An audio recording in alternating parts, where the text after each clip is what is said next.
Otak manusia sering disebut sebagai organ yang paling rumit yang diketahui oleh manusia, merupakan bukti dari keajaiban alam, dan bagi banyak orang merupakan karya Tuhan yang luar biasa.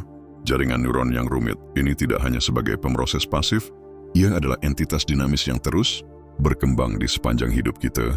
Neuroplastisitas atau kemampuan otak untuk menyusun ulang dirinya sendiri dengan membentuk koneksi saraf baru menentang keyakinan yang pernah dipegang bahwa otak bersifat statis. Setelah masa anak-anak, kelenturan ini mengisyaratkan sebuah rahmat yang inheren, mirip dengan belas kasih tanpa batas, yang kita hubungkan dengan alam semesta, yang memungkinkan kesempatan kedua, pertumbuhan dan penebusan. Sepanjang sejarah, banyak yang melihat otak sebagai tempat kedudukan jiwa, titik hubungan antara eksistensi kita dan yang ilahi, mengingat sifatnya yang dinamis. Mungkinkah jalur evolusi otak untuk selalu berkembang? Ini berfungsi sebagai saluran bagi pesan-pesan alam semesta. Jika Tuhan dengan kebijaksanaannya yang tak terbatas menciptakan manusia menurut gambarnya, maka kapasitas otak untuk berubah dan tumbuh mungkin merupakan pantulan dari sifat dinamis Tuhan sendiri.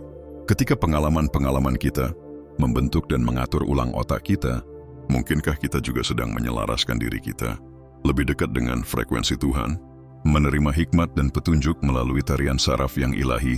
Ini kitab suci kuno seperti Weda, Taurat, dan Quran sangat selaras dengan tema metamorfosis, pembaharuan dan pencarian kebijaksanaan yang tanpa henti. Kemampuan otak manusia untuk beradaptasi, mereformasi dan belajar tampak selaras dengan prinsip-prinsip spiritual tersebut. Jika otak dapat membentuk jalur baru, belajar dari pengalaman dan bahkan menyembuhkan trauma, maka sudah pasti mungkin bahwa organ yang sama ini dirancang untuk menerima dan memahami komunikasi ilahi. Seperti halnya radio penyetelan yang tepat dapat menghasilkan penerimaan yang jelas, demikian pula pikiran yang terstimulasi dengan baik, dibantu oleh neuroplastisitas, mungkin menjadi penerima yang sempurna untuk siaran dari Tuhan. Aspek lain yang menarik adalah bagaimana pilihan dan lingkungan kita mempengaruhi otak kita. Sama seperti kita dinasihati secara spiritual untuk mencari teman yang baik dan menghindari pengaruh yang merugikan, otak kita berkembang atau meredup berdasarkan lingkungan dan keputusan kita. Dalam istilah agama, mencari kebijaksanaan, merangkul kesabaran, dan memupuk cinta kasih dapat menjadi jalan menuju Tuhan secara ilmu saraf. Upaya-upaya positif ini dapat membentuk otak lebih lanjut, memperkuat gagasan bahwa perjalanan kita menuju kesalehan bersifat spiritual dan intelektual. Ketika kita dengan sadar membuat pilihan yang memelihara pikiran kita, hubungan dengan yang ilahi mungkin menjadi lebih jelas, terwujud dalam bentuk wawasan, intuisi atau tujuan yang lebih dalam. Sepanjang sejarah, kata-kata telah membawa pengaruh yang tak tertandingi, menjadi saksi bagi penciptaan dunia, naik turunnya peradaban dan membentuk takdir individual. Kata-kata yang intrinsik terkait dengan emosi, berpotensi untuk menyembuhkan atau menyakiti, meninggikan atau merendahkan, menghubungkan atau menjauhkan. Pentingnya kata-kata ini tidak hanya dalam hubungan manusia, tetapi juga dalam ranah spiritual, di mana mereka memainkan peran yang tak terpisahkan dalam memfasilitasi hubungan kita dengan yang ilahi. Hubungan suci antara kata-kata dan Tuhan jelas terlihat dalam berbagai tradisi kepercayaan, menyoroti esensi ilahi dari ekspresi yang diucapkan dan yang tidak diucapkan, kedalaman emosional yang dibawa oleh kata-kata, membentuk jalur saraf kita, memperkuat hubungan yang dalam antara bahasa, perasaan dan arsitektur otak kita. Ketika kata-kata diucapkan dengan cinta, kebaikan dan pengertian, mereka dapat membuka jalur terang, membuka hati dan pikiran kita pada resonansi ilahi. Sebaliknya, kata-kata yang mengandung kebencian atau penghinaan mungkin memperkeruh persepsi kita dan menghambat pertumbuhan spiritual kita. Oleh karena itu, pilihan yang kita buat dalam kata-kata, baik terhadap orang lain maupun diri kita sendiri, memainkan peran penting dalam menentukan kejelasan penerimaan ilahi kita.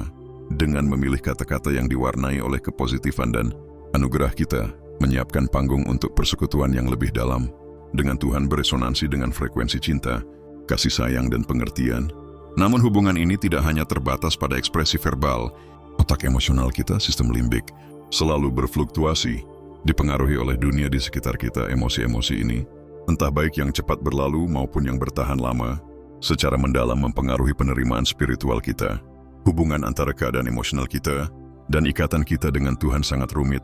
Hati yang dipenuhi dengan rasa sakit atau kemarahan mungkin kesulitan menemukan kedamaian dalam komunikasi ilahi, sementara hati yang damai terlepas dari keadaan eksternal dapat lebih mudah mendengarkan bisikan Tuhan kita mempersiapkan hati kita untuk menerima pesan Tuhan. Dengan mengelola gejolak emosi, kita menenangkan badai di dalam diri. Lebih dari itu, kata-kata dan emosi kita saling terkait, masing-masing saling mempengaruhi. Sebagaimana kitab suci kuno menyoroti bahaya ucapan yang tidak terkendali, ilmu saraf modern juga menunjukkan pengaruh kata-kata terhadap kesejahteraan emosional kita saat merasa tergoda untuk meluapkan emosi. Penting untuk ingat bahwa dampak dari kata-kata tersebut tidak hanya dirasakan oleh penerima, tapi juga oleh si pembicara pada saat-saat seperti itu. Mencari petunjuk ilahi dapat memberikan kejelasan dan pengendalian yang diperlukan untuk menghadapi situasi tersebut. Kemampuan beradaptasi bawaan dari otak manusia, yang sering disebut neuroplastisitas, menunjukkan potensi luar biasa untuk pertumbuhan dan perubahan sepanjang hidup. Kemampuan beradaptasi ini menandakan tidak hanya kapasitas kita untuk berkembang dan belajar, tetapi juga rancangan ilahi yang mendasari eksistensi kita. Di persimpangan antara iman dan ilmu saraf, kita bisa mengidentifikasi rencana ilahi yang membimbing perjalanan kita menuju pemahaman spiritual, pertumbuhan kognitif, dan akhirnya hubungan yang lebih dekat dengan Tuhan.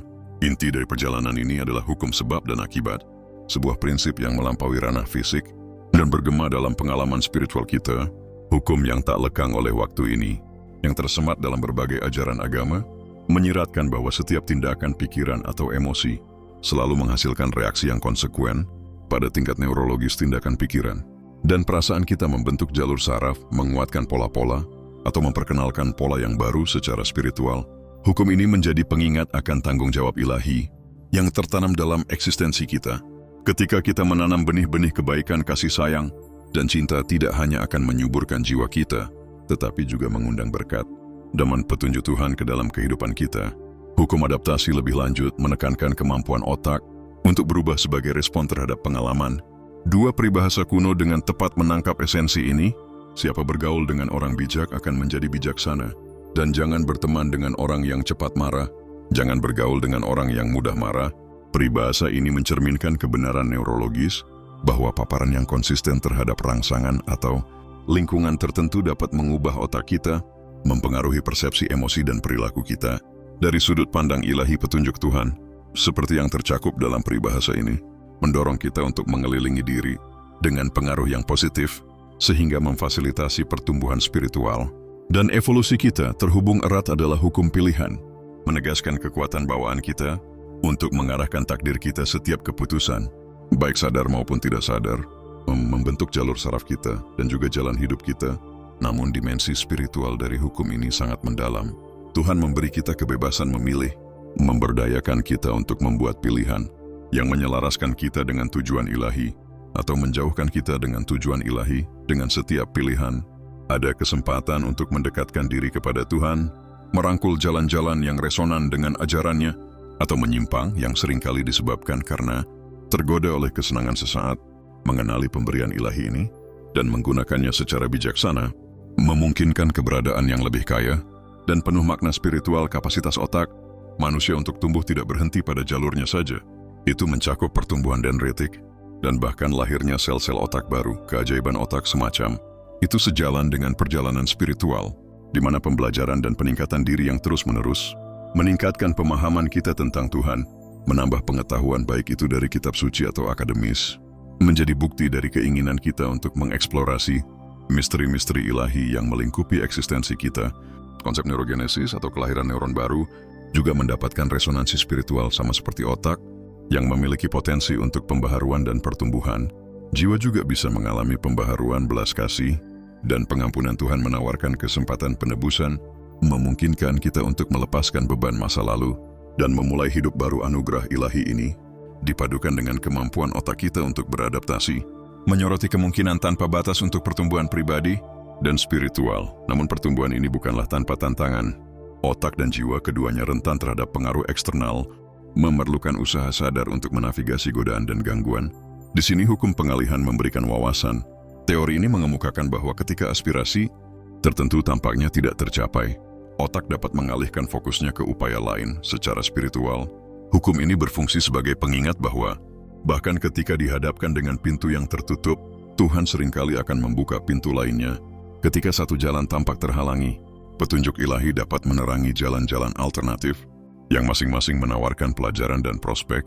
Pertumbuhan yang unik selanjutnya, kita ke dalam konsep kejutan dalam perkembangan otak. Pengalaman intens yang merangsang pertumbuhan mencerminkan cobaan-cobaan yang menyempurnakan jiwa kita. Sama seperti puasa, pelatihan fisik yang intens, dan perubahan suhu yang tiba-tiba bisa mengejutkan otak untuk pertumbuhan tantangan hidup yang ditetapkan atau diizinkan oleh Tuhan, bisa menjadi alat untuk memurnikan iman, ketahanan dan karakter kita. Keterkaitan antara hukum-hukum ini, hukum sebab dan akibat, hukum adaptasi, hukum pilihan, dan hukum pengalihan, memberikan gambaran holistik dari pengalaman manusia, baik neurologis maupun spiritual, otak dengan jalurnya yang rumit, dan kemampuan adaptasinya yang menakjubkan, merupakan bukti dari rancangan Tuhan yang luar biasa. Sementara itu, hukum-hukum ilahi yang mengatur eksistensi kita, menawarkan peta jalan yang membimbing kita menuju kebangkitan spiritual dalam pikiran manusia yang luas. Kemungkinan komunikasi ilahi sangatlah besar dan sangat memungkinkan dengan memahami mekanisme otak, kemampuan beradaptasi, dan kekuatan kata-kata dan emosi. Seseorang mungkin menemukan jalan untuk memecahkan pesan-pesan ilahi ini, kompleksitas dan keajaiban otak yang terpilih dengan wawasan spiritual, melukiskan gambaran alam semesta, di mana sains dan iman tidak bertentangan, tetapi menari dalam tarian yang harmonis, masing-masing saling memperkaya. Entah itu melalui pemahaman baru yang kebetulan, kata-kata yang diucapkan pada waktu yang tepat, atau bahkan keheningan di tengah kekacauan. Di sana mungkin Tuhan selalu berbicara. Kuncinya terletak dalam menyesuaikan pikiran dan jiwa kita untuk mendengarkan. Sekian untuk video kali ini. Semoga video ini bermanfaat dan menambah wawasan Anda. Terima kasih sudah menonton.